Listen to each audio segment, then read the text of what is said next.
Hey everyone, it's James here from Tin Robot Games. I hope you are all having a great day. Oh man, I always get excited on days like this when something arrives in the mail.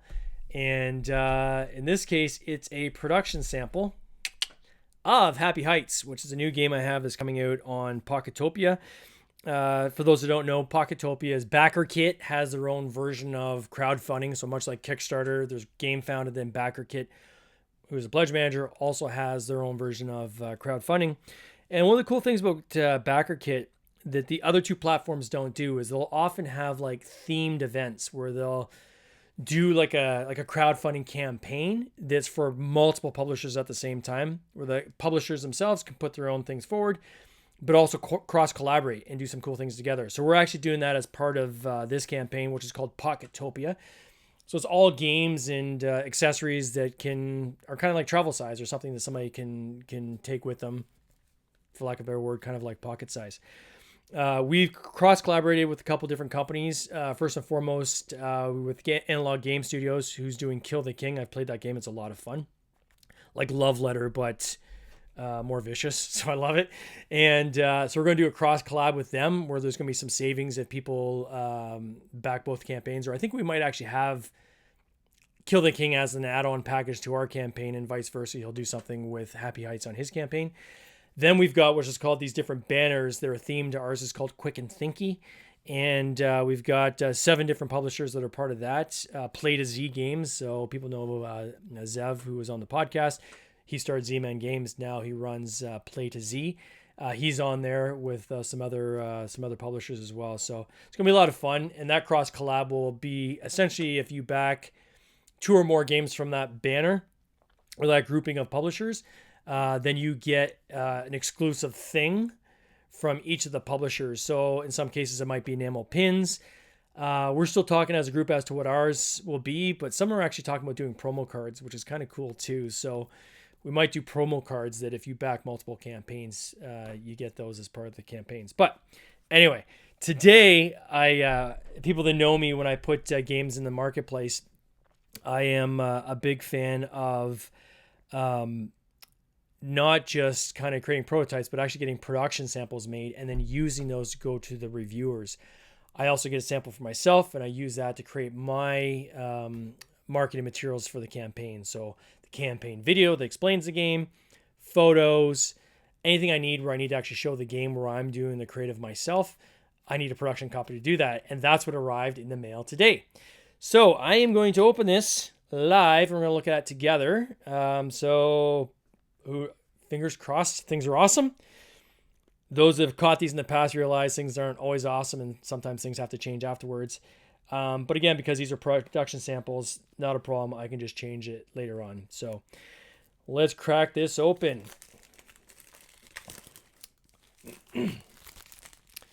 So first and foremost, it is... I should have my glasses with me, but I can feel it. It's linen finish, a box. We will have spot UV on the final production. So this title plate up here will be spot UV. The Tin Robot logo will be spot UV. Maybe I even do the brownstone there of the houses, the heights. Maybe I'll even do that spot UV. But this will have spot UV on it. It's a telescoping box. It actually opens quite nicely. I was thinking I was going to have to do cutouts on the side so you can open the box, because I know in some cases I have some on my game shelf where you literally cannot get the box open because it's just too snug of a fit. And with the smaller boxes, there's nowhere really to grab, right? So sometimes you'll do these little half moon cutouts here, which allows you just to stick your thumbs in there and open the box up. But this one, I think because there's a lot of cards in here, the weight allows it just to kind of naturally slide down. This is one thing I love to do, is actually printing on the inside of the box. So for this one here, you've got this continuous pattern that goes all the way around, which is a streetscape. There's different people going about their days, people on bikes, there's a person in a wheelchair doing a selfie, people on park benches and things like that. So you'll open up the box. Inside there will be we've got a good reflection here from the light. But first and foremost, there's going to be a 16-page rule instruction sheet. And I followed, for those who have played Pixies, I kind of use that as a guideline I happen to really love that game, and I think they did a fantastic job. in getting everything in a tiny little box. And this is one thing they did, is they did a Z-folded a rule sheet for their game. So he did something very similar. Shout out to Andrew Gilpin, who is our rules doctor or rules ninja, whatever you want to call him. He is the guy on rules. He's just a great team member to work with. He's pretty much exclusively works on, or he's the guy we go exclusively to now for all of our games, just to kind of clean things up and make sure they make sense. So kudos to him on that. Kudos to the playtesters from the Barrie Board Game Meetup that helped cultivate the actual gameplay around this game. It's been in development for about 2 years. But the idea of this game is you're essentially stacking these cards to make classic brownstorms stones you see, like if you go into Harlem Heights or if you go into Washington Heights, where they're all kind of the same level, or you have varying levels, but they never really go over 5 stories. Walk-up doors at the front, usually a nice kind of neighborhood feel to them. That's what we're going for in this game, and you're constructing those, so you're making your own streetscape, competing against other players from a common draft of cards, and how those come together is how you'll basically score. And there's different ways to score in the game, which I'll get to in a second. But first and foremost, we got the rule sheet. What I did start doing on games as well is now I'll put a QR code right on the rule sheet, which you scan, and that will take you to a scorekeeping calculator. We have this on Cities of Venus. Right now, where it goes even beyond a score calculating calculator, if you scan the code, it takes you to a full visual glossary of how to play the game, what each card does, and so forth.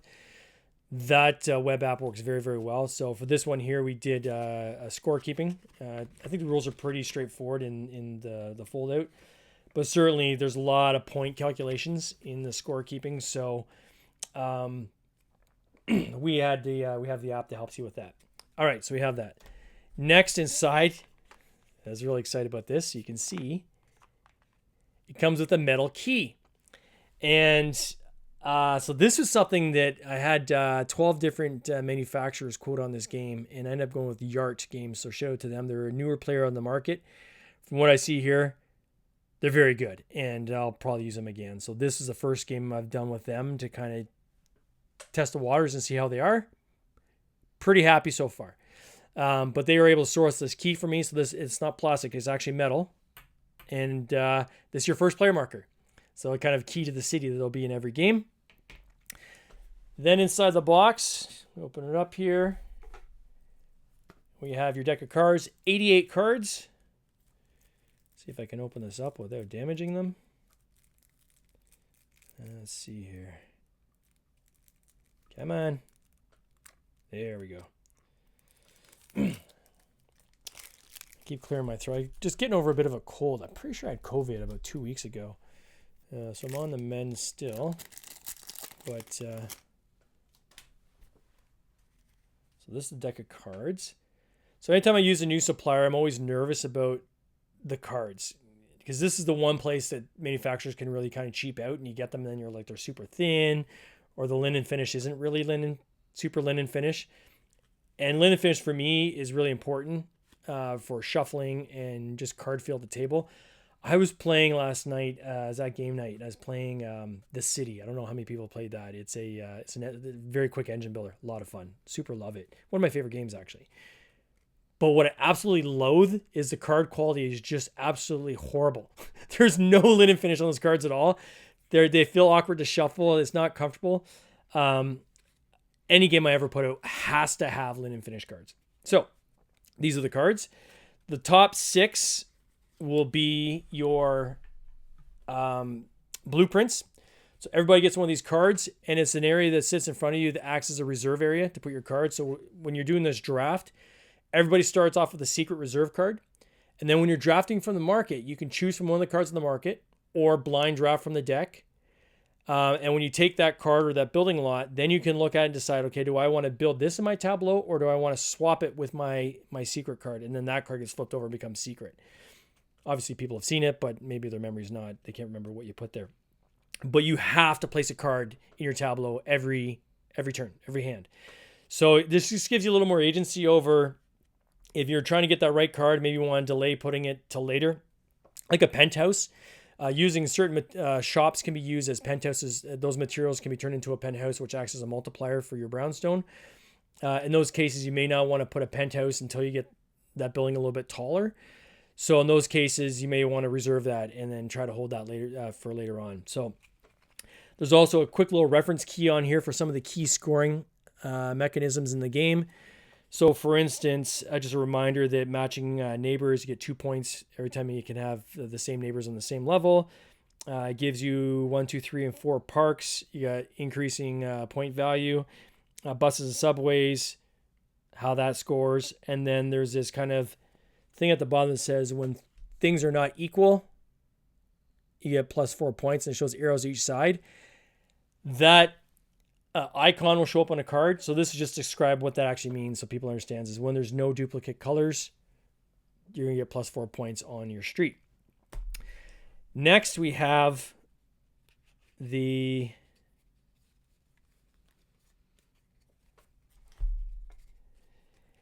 HOA. So we have the Homeowners Association. Oh, I absolutely love it. I always love seeing those videos of the homeowners association people that are knocking on people's doors and complaining about the stupidest thing.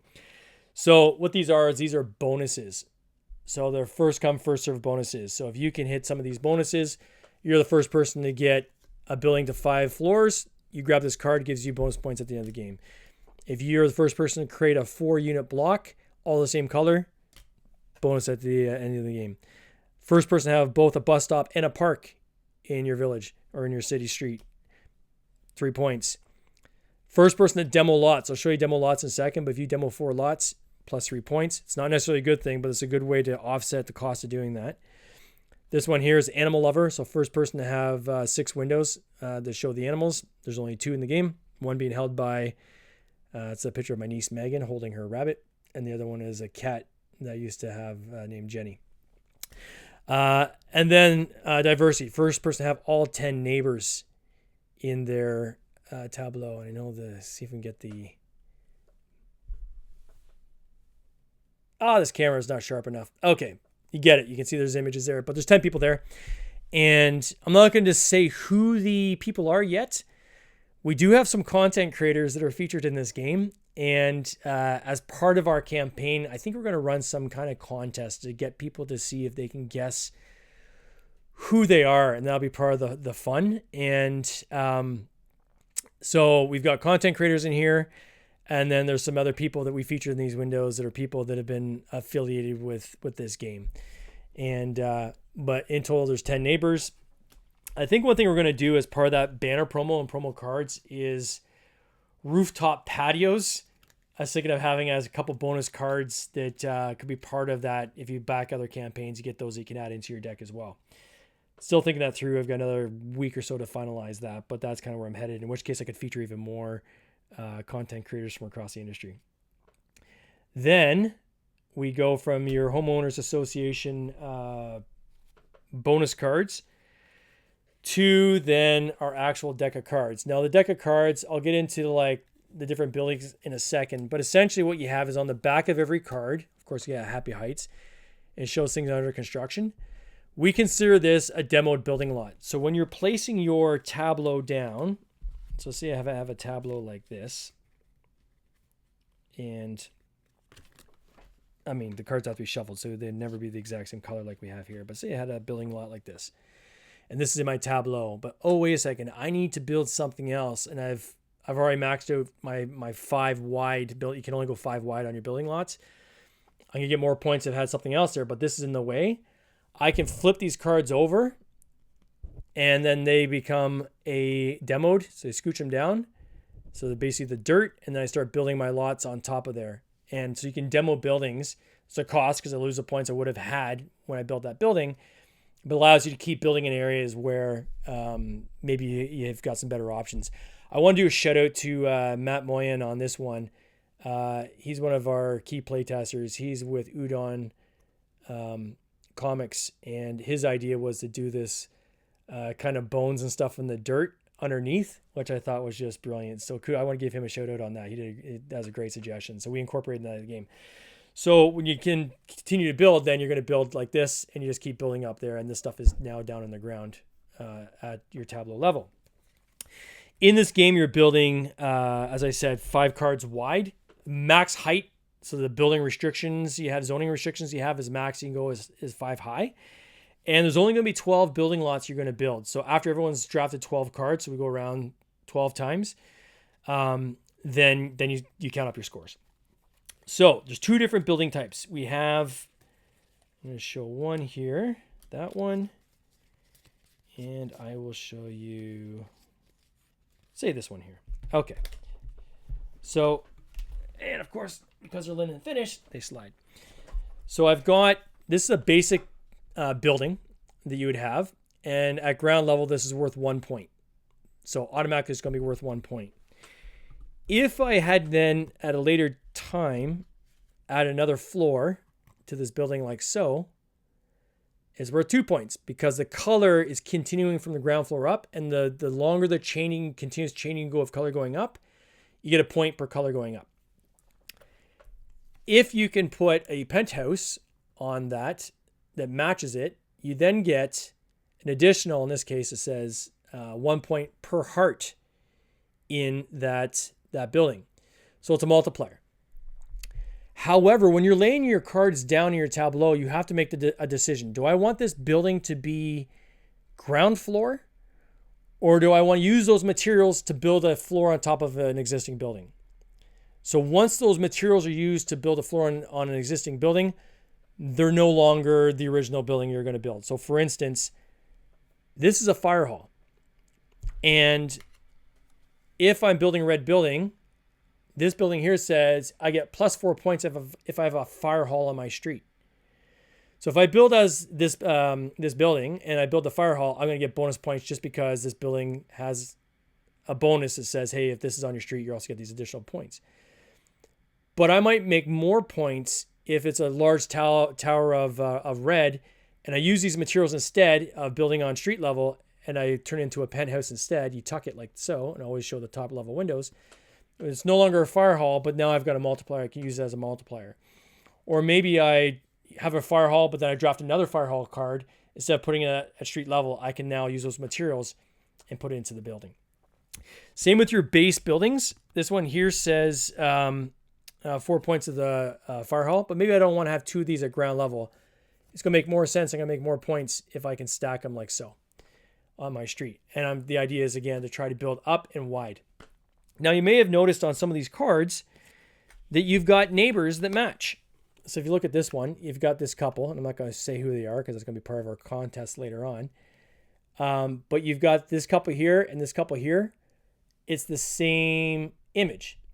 So every level of cards, so again, if I have another level of cards up here, if there's neighbors that's the same neighbors in windows and adjacent buildings, you're going to score a point per neighbor. So if I have 3 buildings wide and that same neighbor shows up in all 3 buildings, I'm going to receive the first bonus for matching on the one side of 1, 2. And then if they also have another one over here, it matches again, I'm going to get another 2 points. So the more you can get your neighbors to match going upwards and width-wise, the more points you're going to score as well. So this is how you start kind of this almost point salad of finding different ways to generate points. You've got multipliers. You've got points you're gaining based on color consistency going up from street level. Matching neighbors, you're getting points there. You're getting points based on having certain storefronts in your street that match the buildings in your street. And then we also have these other cool things, which I said at the beginning when I was talking about the blueprint, is we have bus stops and we have like green space, like parks. So parks, you can't build on top of a park. So that just takes up a spot. And you only get a few points for having one park. But the more parks you can have in your streetscape, the point value starts getting significant, right? So if you get like 3 parks in your streetscape, you're going to get a lot of points from that. However, you can't build on top of it, so that's at the expense of maybe building towers. So there's a lot of decisions as to what path you're going to take. Am I going to go more green space? Am I going to try to go higher on buildings? Or am I going to try to build buildings that have a lot of point qualifiers with like shops and so forth on the street? So there's these very different paths to victory, and every time you play, it changes based on how you're drafting your cards. And that's where a lot of the fun comes in, is when you keep replaying this game, it's not like you can keep taking the same path to victory every time. Sometimes you have to find a different path. We also have these bus stops, which if you have a bus stop in your city, of course, every little streetscape needs to have a bus stop, but you're not going to score if I had 2 bus stops, right? So if I built another bus stop in my city, I'm only going to score for the first one because they're not going to have on a 5 building grid 2 bus stops. But what we have is this ability to build subways. So your bus stop cards actually tuck underneath, and you can build your subways underground going left to right. And again, I want to give kudos to Diane Shikorowski. I can never pronounce your name properly. Diane, you know who you are. Her idea was to do the subways underneath, and it was a brilliant idea, and it just added the extra little touch that we were looking for that just made it that extra little layer that brought a lot of real cool fun into this game. So you're building buildings, you're adding penthouses, you're trying to match neighbors, you are adding green space, you're digging subways and putting transit in. There's all these different methods. You're demoing lots to upgrade them and put cooler things in those areas. That essentially is how Happy Heights works. It's meant to play between 2 and 6 players. I am working on a solo version, so we'll probably announce that soon. But right now it's 2 to 6 players. It's a tableau builder. It plays in about 15 to 40 minutes, depending on how many players you have. 2 people, it's obviously going to be quicker, like 15 minutes. If you've got a full team of like 6 people playing that, you're looking at 40, 45 minutes. But plays quickly.